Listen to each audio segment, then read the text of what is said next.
So we have a lot of things to review. I'll just get started and James will eat. You brought that crazy book out, right? I brought everything out. So, Zombieland Double Tap. And James enjoys this series more, or I guess now it's a series, there's two. Yeah. 2 for 2 as far as I'm concerned. 2 thumbs up. Yeah, more than I do. Although, because, okay, this one, I thought, how are they going to top the Bill Murray thing from last time? Because that was the great part, right?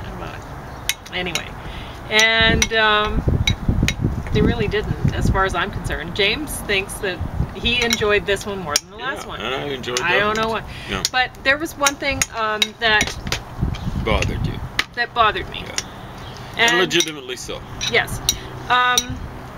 The character that is played by Jesse Eisenberg is supposed to be the smart one of the group. And that's generally the role that he plays, right? Yes. Yeah. And so he's well cast, but... Yes. At one point, like this movie, Double Tap it not only refers to, I think it's kind of witty, and I'll explain why. It not only refers to the fact that they're shooting the zombie in the head twice or whatever, right? But it also, the characters in this film have doubles. So they run into another group where there's a Woody Harrelson character sort of guy, and he's played by what's his name? I'm glitching on the name. I know, but yeah, Owen it was Wilson's kind of brother, funny. which I love. Owen Wilson. No, it's not Owen Wilson though. It's his brother. Michael Wilson. What is the name? See, that's the thing, and I love him, and I feel bad that I always forget his name. Yeah. I always remember his brothers. In some ways, I prefer him to Owen Wilson. I know, you know? He's wonderful. They play slightly different types of roles. Yes, well, they're different people. Yeah, that's right. Yeah, and honestly, I think, although I like them both, I think I would like Owen Wilson's brother. As a person more to hang out with or whatever. Yeah, but although they both seem pretty neat. Yeah. The trouble with Owen Wilson, he's got that nose broken and he's kind of got the nasal thing. That doesn't bother me at all. It doesn't, the nose doesn't bother me too much, although I worry about how did it get busted. But it's a different kind of voice, you know what I'm saying? It sounds funny. But. Okay. Well, anyway, but the double tap also refers to their doubles, right? The fact that these characters have doubles. And at one point, Jesse Eisenberg's character, which they're named after cities of the United States, which is interesting. Well, they play games. It starts off as capital cities of the states. Like Columbus, Ohio is the capital. And Little Rock, Arkansas is the capital. Yeah. And then they start playing with it because you get Berkeley. Berkeley's not the capital of California. Right? That's right, yeah. And then you end up with a state like Nevada. Yeah, but she said, you know, you're not getting any closer than Nevada. That wasn't really her name. You know, that was just like... Exactly right. Yeah. Well, that would be her last name. Sure. Yeah. So anyway, so that's interesting. But, what was I going to say? Name. Yes. Jesse Eisenberg's character, was he Ohio? No, I can't Columbus, remember. Ohio. Columbus. Okay.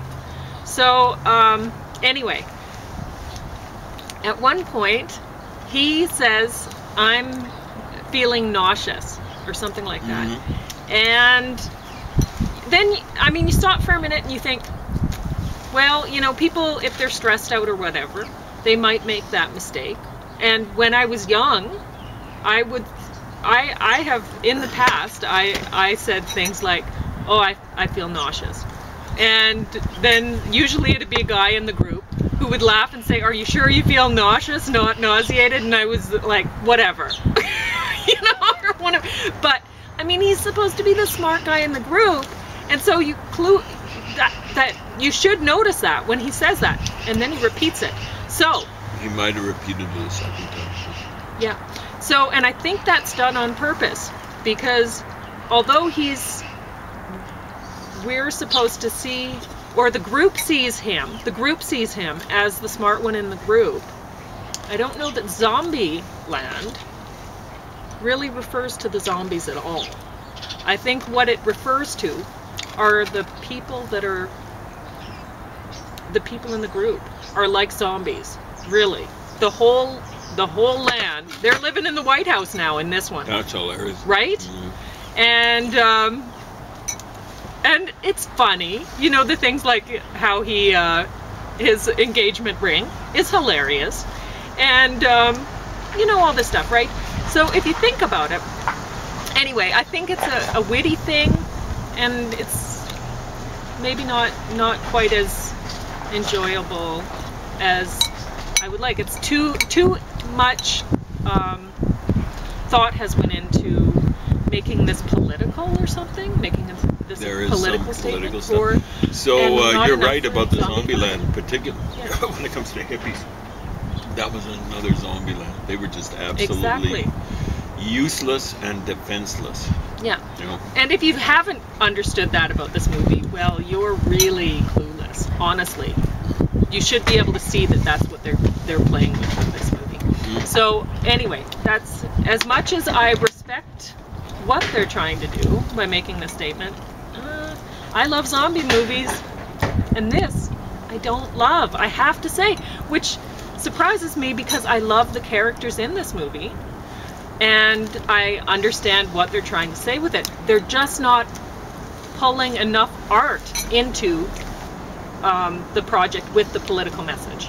That's all, as far as I'm concerned. What do you have to say? James loves these more than I do. Well, I'm afraid it was pretty politically incorrect, because the zombies here are people coming from elsewhere, and the hippies are the stupid left-wingers who say let them all come in. Yeah. You know, no guns, melt down the guns, and they're just totally helpless before this nonsense. Sure. So I don't actually like it when people start comparing other people coming into animals or to zombies and stuff like that. So I felt uncomfortable with that. But in some ways, some of the folks that are let in the way that we let in are way worse. I'm hoping it's like less than 1%. I'm talking about terrorists. Like gangsters, they're way worse than zombies. Zombies don't need help. Yeah. So honestly, really, when you watch this movie, you should be looking at it and going, none of these people are heroes. None of them are. They're all really different kinds of zombies, and you should be seeing that. If you're seeing one of these people as a hero, yikes. Really look at yourself, you know? So anyway, that's what I have to say about that one. James, do you want to talk about Where's My Roy Con? Yeah, sure. Okay. Yeah, so this... I'll set that up and this up at the same time. This fellow was born in 1947. They kind of go together. He ended up being a precocious lawyer. When he was 23, he was the main advisor to Joe McCarthy, the guy who did the witch hunts.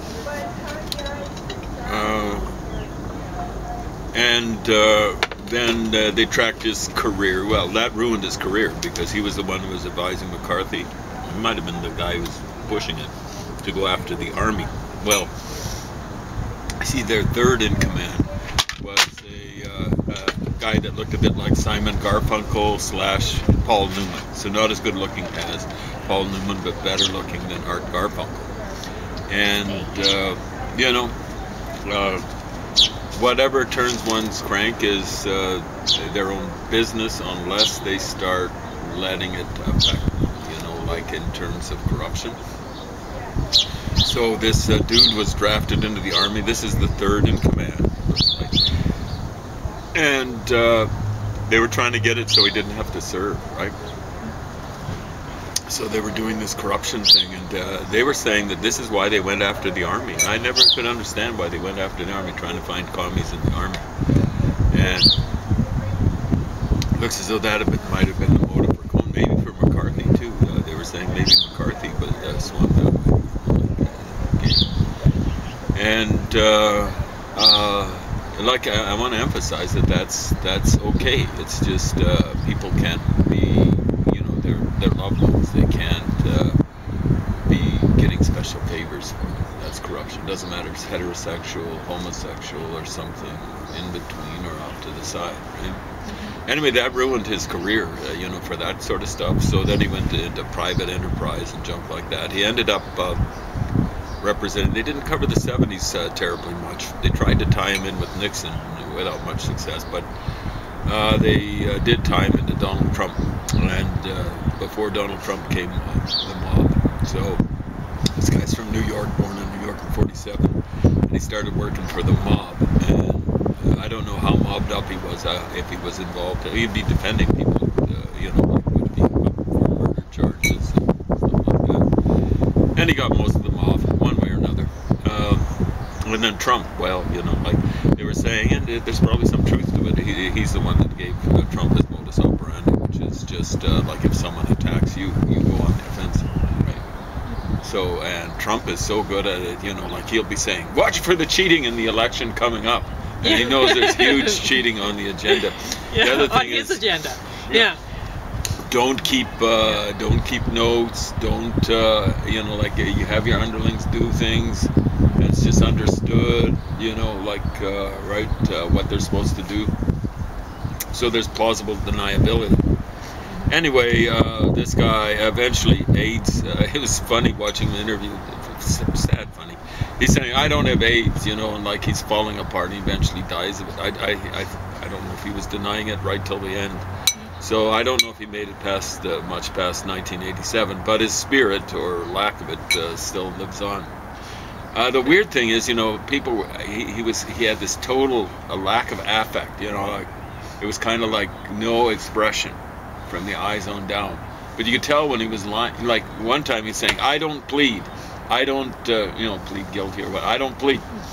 He's blinking at a regular rate. But when he was lying, he'd just be blinking at a huge fast rate. I think he thought he was smart, But anyone who can read body language, I mean, really good liars can control their blink rate. But he wasn't able to do it. All right, so now we're going to talk about The Kitchen, which I watched this morning.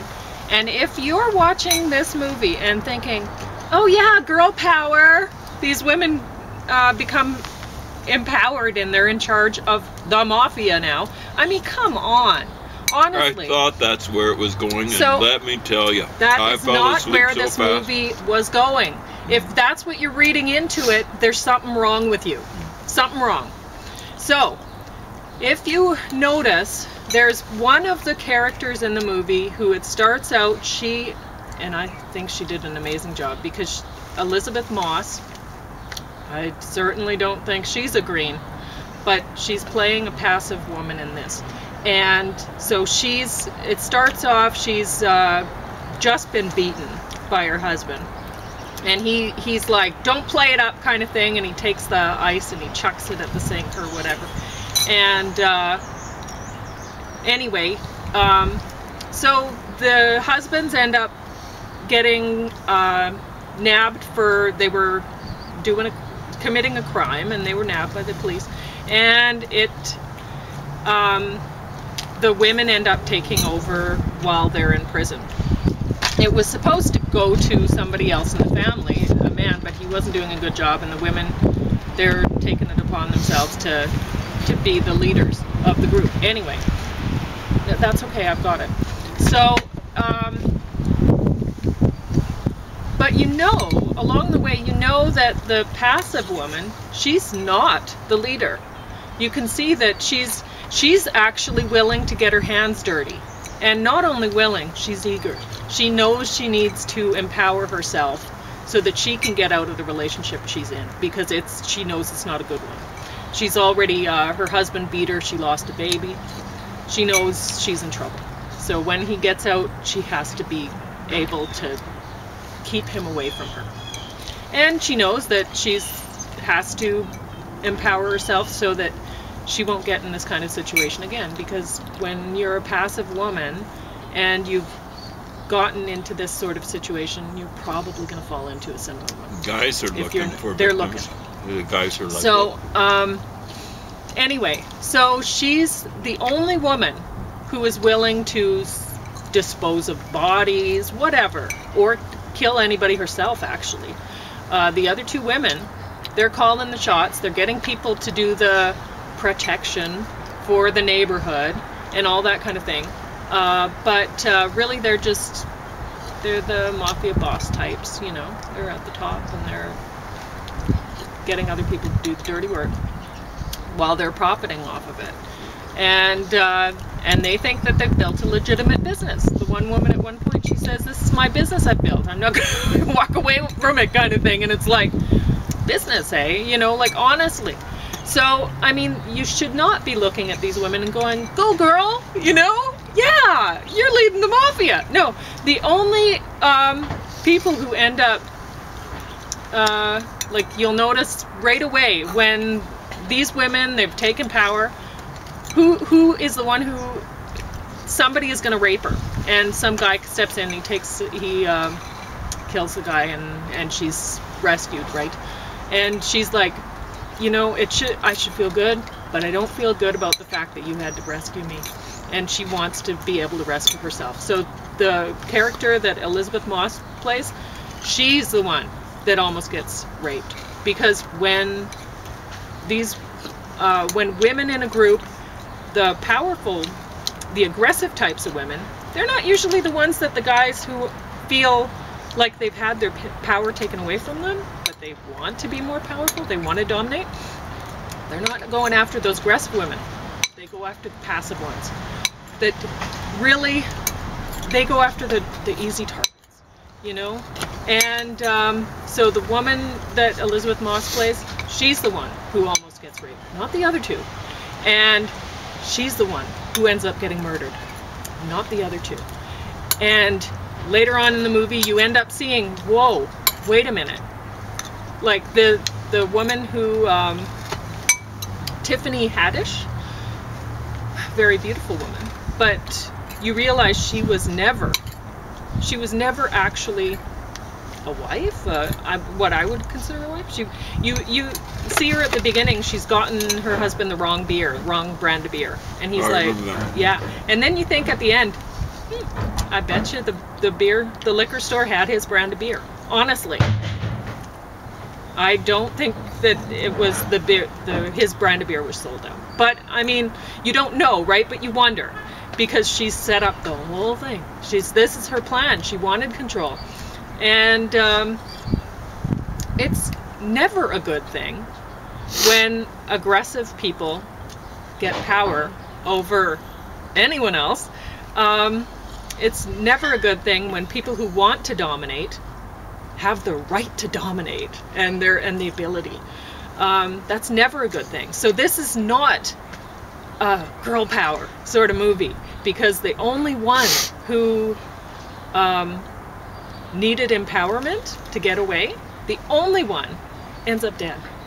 So if you're seeing this as a girl power movie, wow, are you ever on the wrong page? Yeah, it's just like if it's not that. You know, you get people of color becoming dictators over people of color. It doesn't benefit the people that they're dictating to. Double Identity, Val Kilmer. I was in the room. I couldn't tell you what it was about.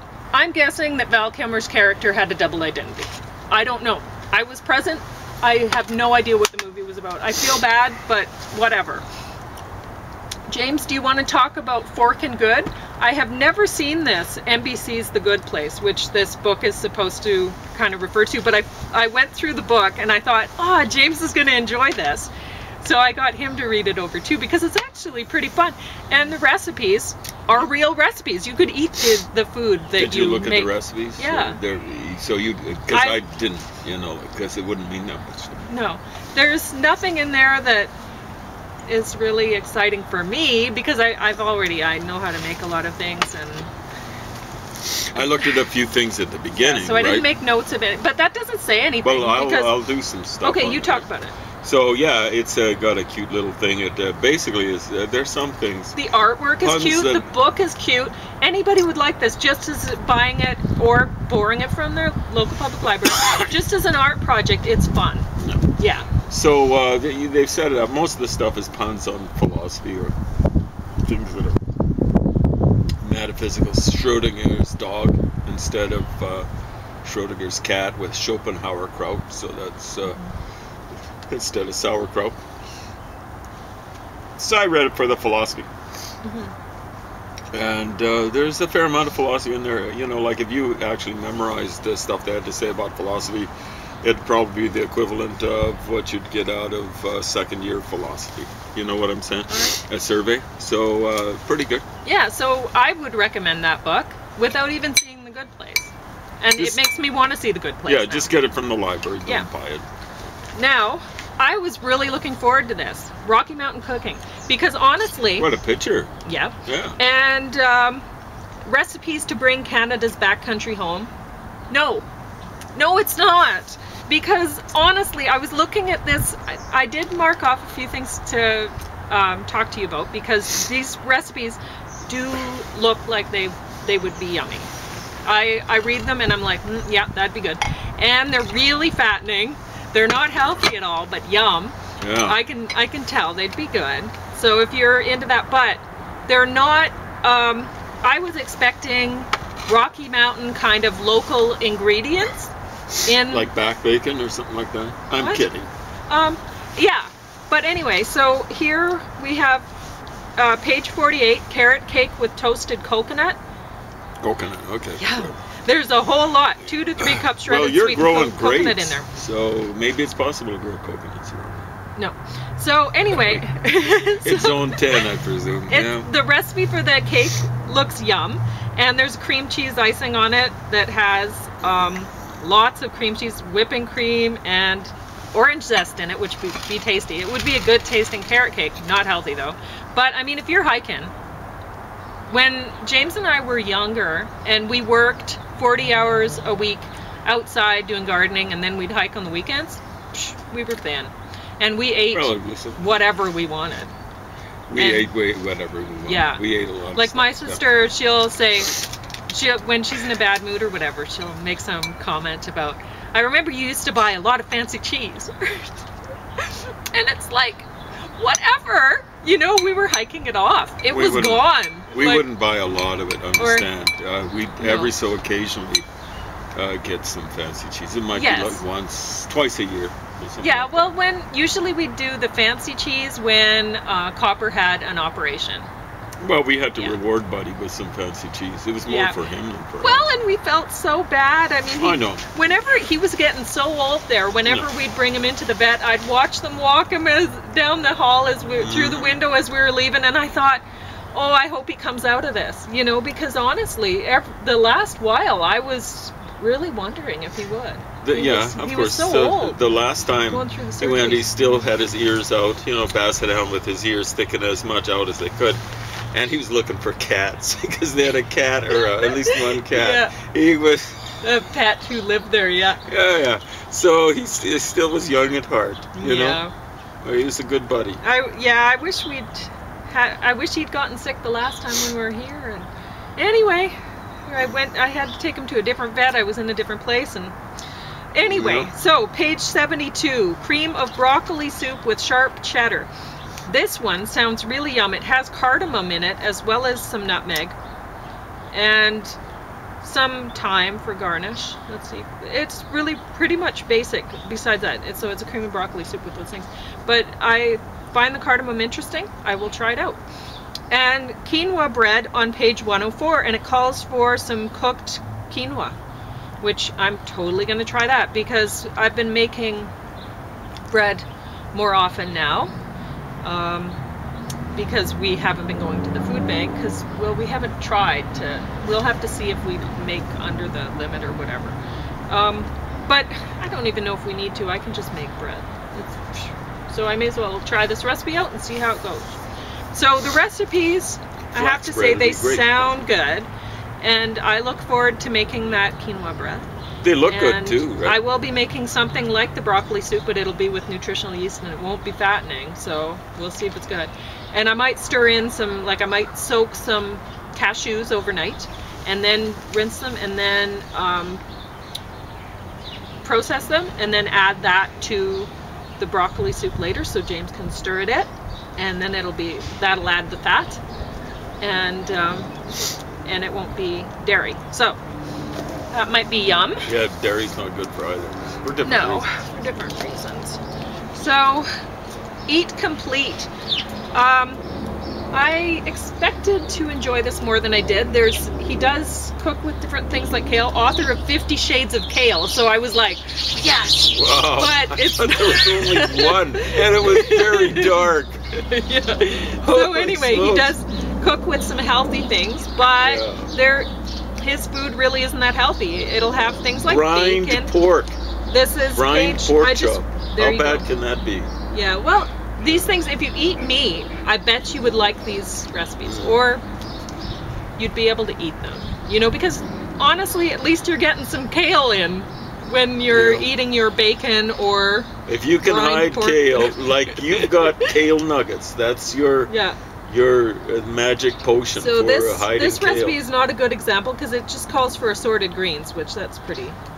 Okay, you know what? I should have marked off a page because none of these are looking that, honestly, that healthy. I wouldn't recommend this book, and I wanted to like it.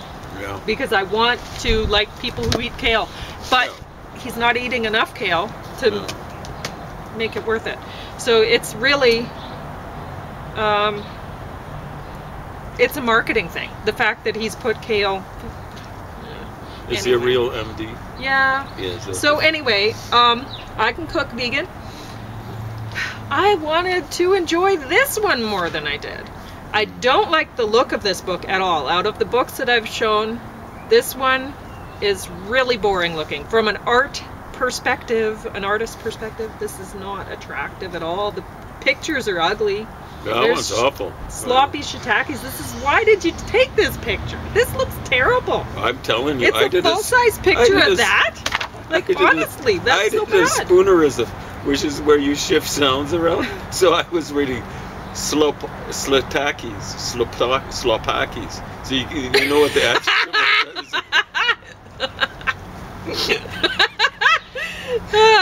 Okay, yeah, so we're not instead gonna, of no, this we won't. is just for Pauline's We won't. edification. You know what James was. The title is Sloppy Shiitakes. That's not what he was reading. I was reading something So anyway, slopakis or something. Slopakis. It's not that the recipes would be But like this. Actually, this recipe is quite a bit like what things that I make. Like they're using shiitake. The author's using shiitake mushrooms. Which are cut into small pieces. Like basically you can use shiitake like you would beef. It tastes pretty beefy, really. So only better as far as I'm concerned. Well, honestly, okay, yeah. Ask James because honestly, I haven't had beef I used to eat meat since I was a teenager. I can't stand eating meat nowadays. You've noticed that, right? It's hard for me to. Like when you cook some meat up for the dogs, it's sometimes hard for me to put up with the smell. But yeah, these recipes, they're not that interesting. So I wanted to like this book. I don't like this book. I don't recommend it. There are far better vegan recipe books just from looking at it from a do I want to eat this food kind of perspective. And there's far more attractive recipe books in this. If you don't devote a full color, like the pictures, they're not even glossy, they're just flat. And don't devote a full color full page to a meal if you're not going to take a good picture of it. It looks terrible. I can see all of these look terrible. Like this cut. Looks terrible. It doesn't look that good. They're not framed properly. They're not. It's whoever took the pictures for this. Boring. Bad job. They don't know what they're doing.